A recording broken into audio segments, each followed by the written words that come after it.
আপনি অন্য কোনো গুনাহ থেকে বাঁচতে যতটুকু পারেন বা না পারেন, আল্লাহর ওয়াস্তে কারোর প্রতি জুলুম যেন না হয়, এই গুনাহ থেকে বেঁচে থাকেন। এতে এত ভয়াবহ যে পশু পাখিদেরকে আল্লাহ তাআলা ছাড় দিবেন না কিয়ামতের দিন।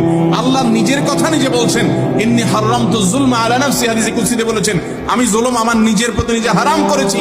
অতএব তোমরা এখান থেকে শিক্ষা গ্রহণ করো কত নিকৃষ্ট কাজ এবং ভয়ঙ্কর অপরাধ কারোর প্রতি জুলুম করা, যে আল্লাহ বলেছেন আমি নিজের প্রতি নিজে হারাম করেছি।